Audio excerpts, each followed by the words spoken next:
千万别说我是人。他根本没死，诈死逃逸，按律当斩。你宁肯把自己埋了，我一走，他们娘俩就得饿死。裴令史是人还是妖？荒坟尸气，口吐人言，妖也。晦气，快滚！我这一生最大的罪，是把人写成了妖。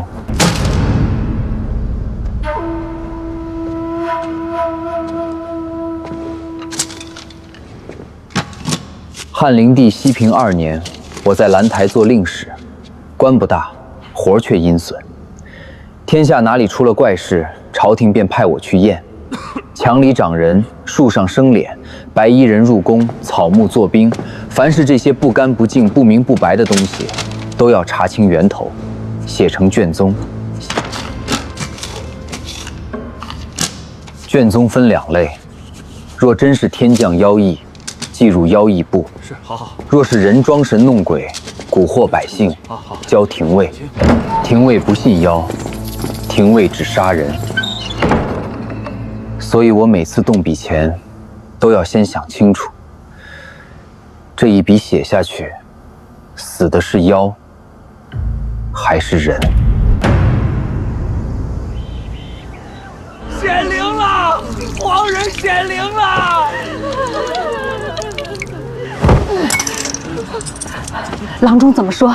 这年头谁还看得起郎中？接吻些，我家那口子上回喝了3日，病真的好了。神仙，救救他！让开，验妖！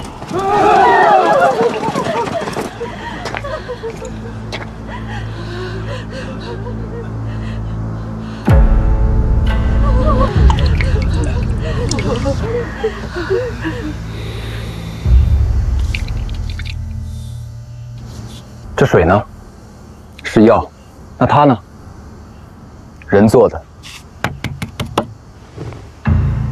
是有人装神弄鬼。官爷，能别拆吗？前墙别动，从后面挖。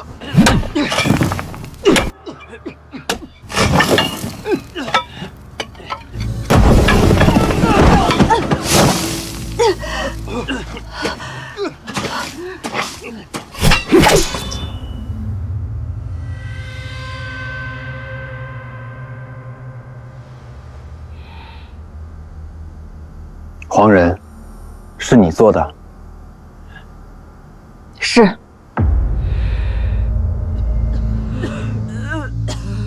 知不知道装神弄鬼是什么罪？知道。那你还敢？他们没钱请郎中。那为什么不直接给他们药？给了，他们不喝。为什么？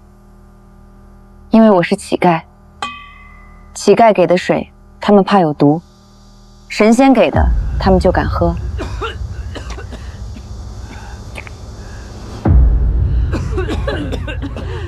我没骗他们喝了能长生，我只骗他们喝了能治好病。大人，怎么写？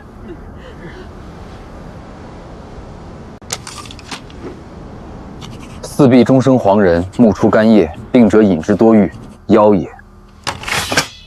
滚！你为什么不杀我？因为我今日心软。不是，是你知道我这个妖比朝廷有用。那天以后，我常常想起他这句话：我这个妖比朝廷有用，多荒唐！但那几年，洛阳的官位1年1个价，我岸上的妖案也1年多过1年。树上长人脸了！是老陈头。想起来，闭嘴！那是妖。为什么一定是妖？如果不是妖，那就是有人愿望官府。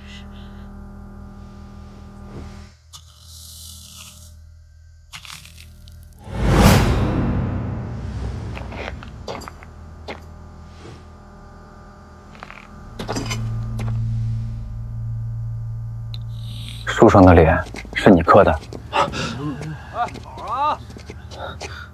是。为什么？我爹交不起粮，在这挨了30鞭，夜里死了。尸首呢？他们拖走了。我第2天就来找，找了2天，没人肯告诉我。我找不到他，总得给他留个痕迹。裴令师，验清了吗？大人，这不是妖。裴令使，可验清了？清了。可看出是人做的？看不出。那便是妖邪作祟。右校署中数生人面，昼夜啼哭，闻者心悸，妖也。妖意已定，与人无关，让闲人都散了。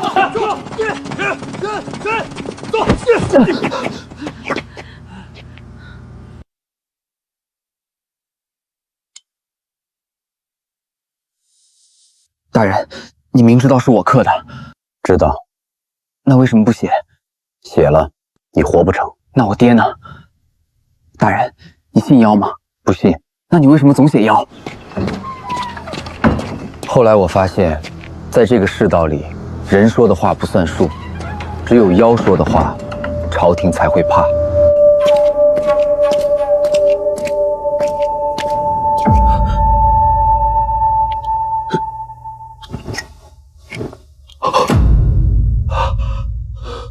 我是上天派来的皇帝，我要让天下人有饭吃。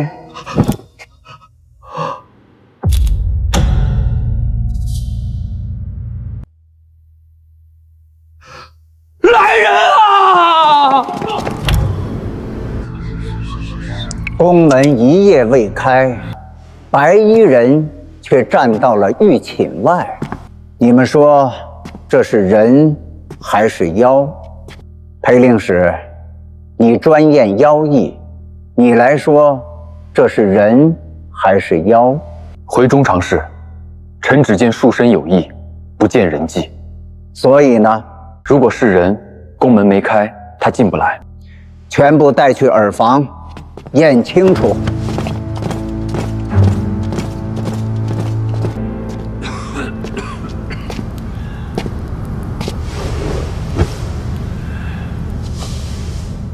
大人，这次你若写妖，我也未必能活。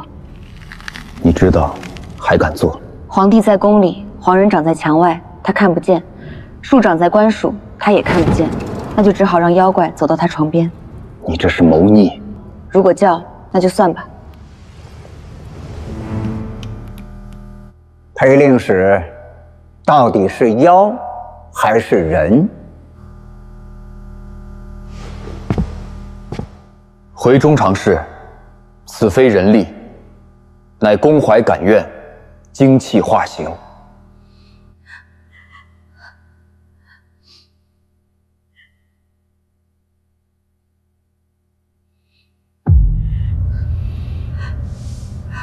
张让盯着我，我知道他不信。但如果这是人力所为，那就说明有人能在皇宫里来去自如。如果这是妖，至少还能说是天意怪诞，与他无关。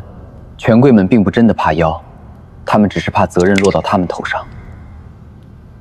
既当宫怀作祟，这些人尽数逐出南宫，永不得入。光和4年，南宫有白衣人，自称天地使者，言天下当太平。须臾不见，惟余怀夜，妖也。大人，你笔下的妖越来越多了。因为你们越来越疯了。不，是因为人快活不下去了。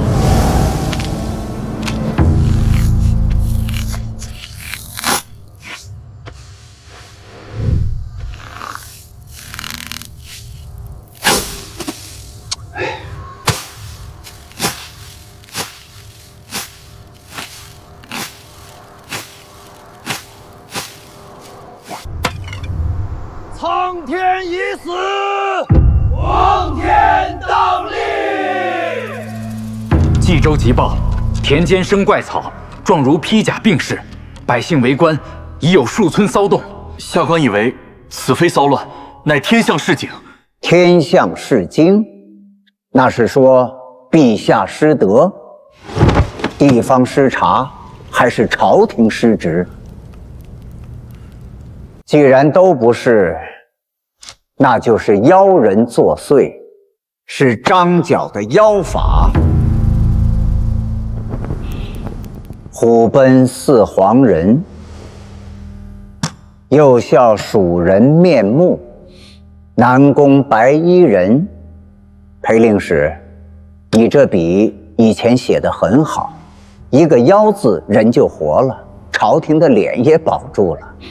可如今天下要反了，冀州、徐州、南阳，到处是人头。你若验出是人，那就是官逼民反，是朝廷失纲，是陛下失德。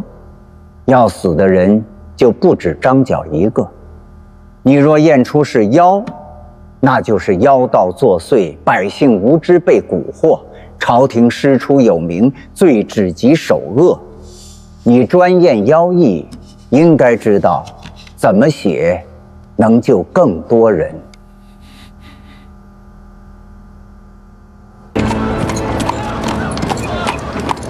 我领命出京，出了洛阳，才知道洛阳已经不算人间最坏的地方。一路向北，村子越来越空，井边没有打水声，灶堂没有烟，田里没有牛。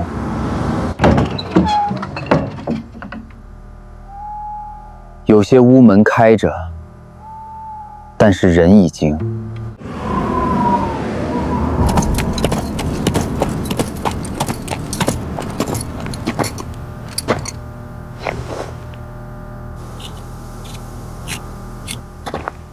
你在做什么？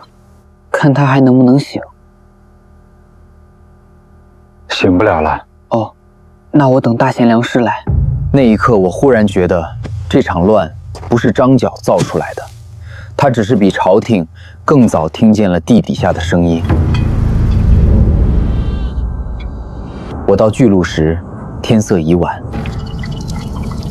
出了洛阳，路边的人都在等死。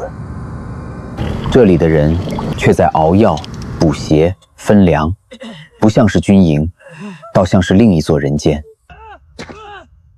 你是朝廷验妖的人？是。那就进来看看。我终于见到了这个所谓的妖道，他没有仙风道骨，也没有凶神恶煞，倒像是个常年睡不好的老医者。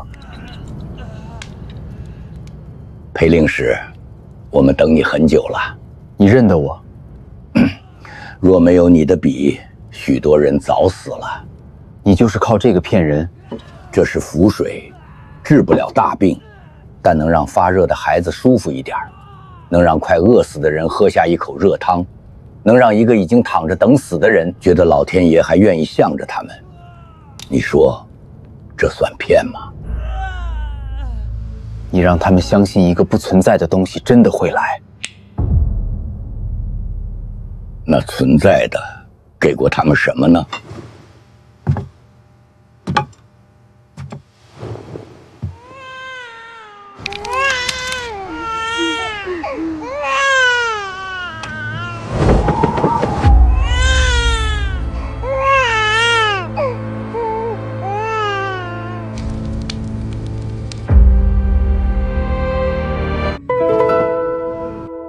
裴令史，你在洛阳写妖写了这么多年，你应该比谁都清楚，黄人救不了所有病人，怪术救不回被打死的老臣，白衣人也当不了皇帝，可他们有用，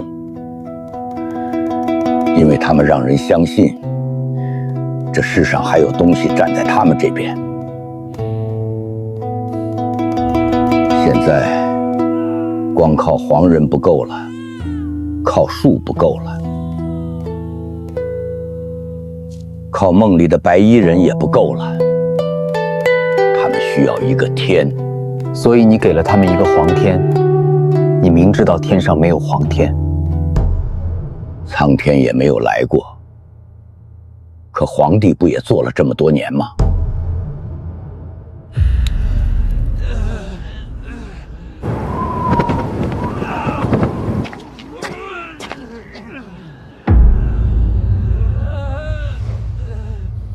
裴大人，你果然来了。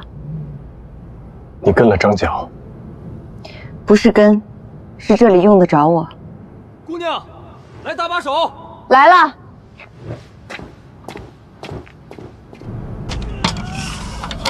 裴令史，替我写一条妖意，就写甲子年，天下草木皆成人状，黄金蔽日，万民奉太平道。大贤良师张角承皇天之命起兵。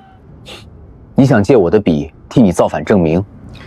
我是想让朝廷知道，这一次不只是墙里长了一个黄人，是天下都长满了黄人。你给了他们希望，然后呢？等他们败了，朝廷会杀更多人。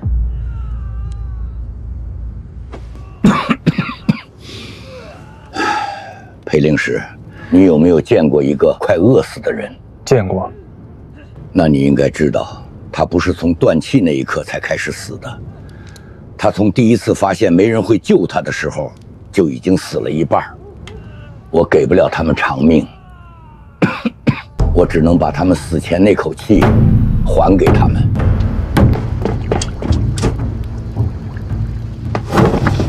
大贤良师，时辰到了。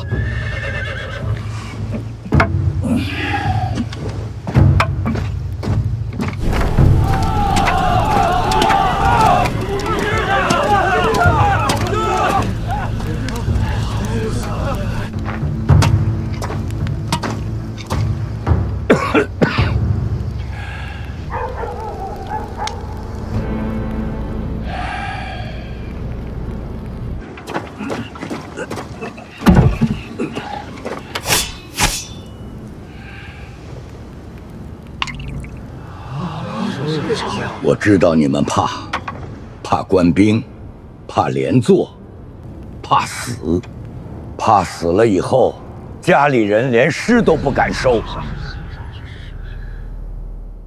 我也怕，我怕今天之后你们很多人再也回不了家。我怕我说的太平，你们到死也看不见。我怕后世史书写我们只写妖贼二字，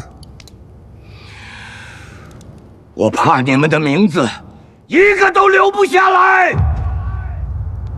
可是我更怕，再过10年、20年、50年，你们的儿子还是跪在墙根下求一滴泥水，你们的娘被打死前还要谢皇恩浩荡。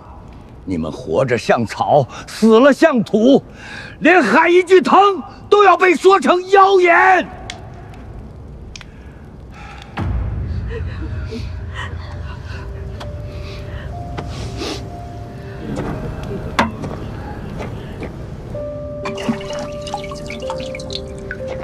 这碗水治不了病，它救不了人，挡不住刀，也请不来神仙。它只有一个用处，让你们记住，你们不是天生该跪，你们不是天生该饿，你们不是天生该被打死之后还要谢官爷留了全尸。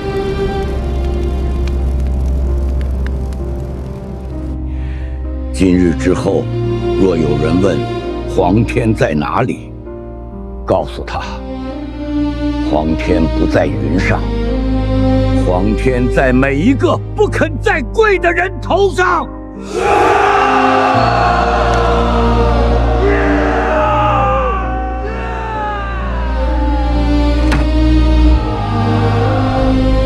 苍天已死，苍天已死，皇天当立，皇天当立，岁在甲子，岁在甲子，天下大吉，天下大吉。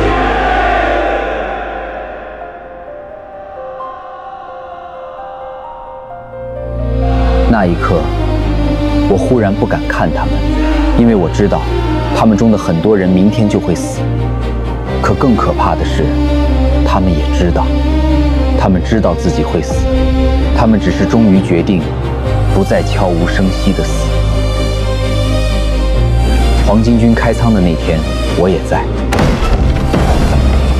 他们攻破了官仓，仓门倒下时，里面的粮堆像小山一样高，许多百姓站在门口不敢进去。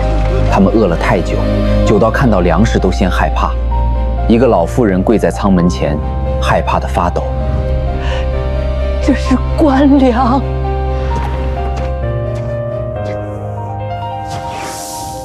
现在不是了。老妇人抱住粮，突然嚎啕大哭，那哭声比战鼓还响。我站在一旁，忽然想起虎碑寺后墙下那些等水的人，原来他们等的不是神仙，是有人把本来就该属于他们的东西递回他们手里。但朝廷的刀来得也快，他们刚过了几天有粮的日子，大火就烧了过来。火先烧到草阁，再烧到旗，再烧到人。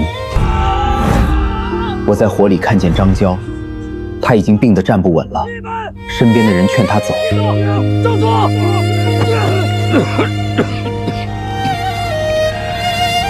我走了，他们看谁？跟我走，你们赢不了的。这不是赢不赢的事儿。你看，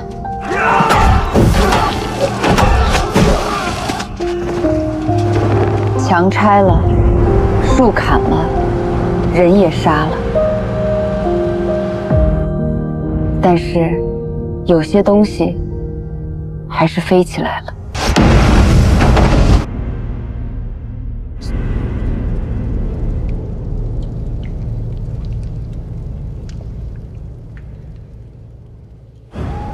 等我回过神来，一切都结束了。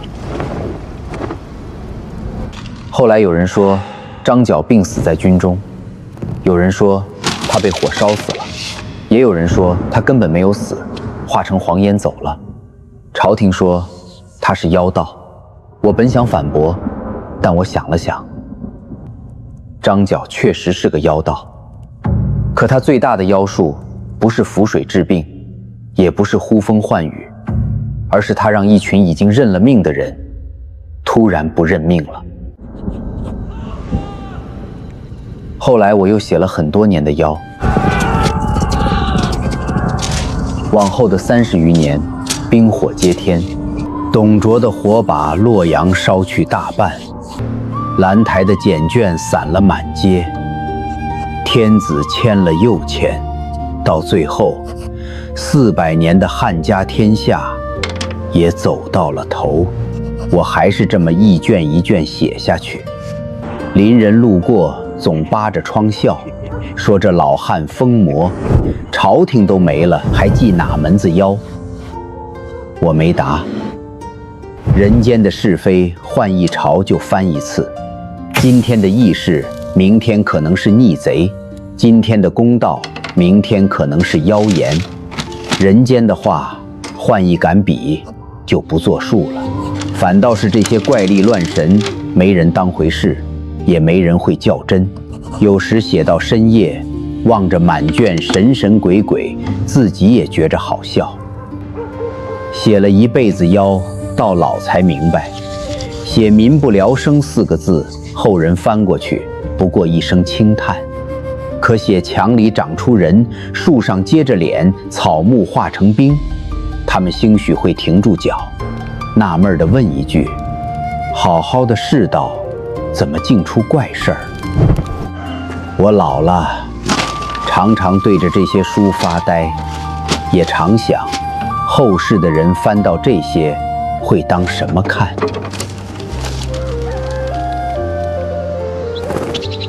大理是志怪奇谈吧，或许后人会更愿意相信我们愚昧，这样就不必知道苦难曾经真实到需要借鬼神开口。日子一天一天过去，不知道哪一天起，我总觉得自己时日无多。那天翻着满架旧简，我忽然有些害怕，怕后世读此书的人只看见了怪诞，没看见苦难，只笑前人愚昧，不懂今人无奈。那日霜气进了窗纸，我扶着案几，把最后一卷竹简摊开，总觉得还是应该再写点什么，留给100年后那个肯停下来问一句怎么进出怪事的人听。写点什么呢？就着昏灯坐了半宿，想了又想，也许这一辈子就剩这2行字。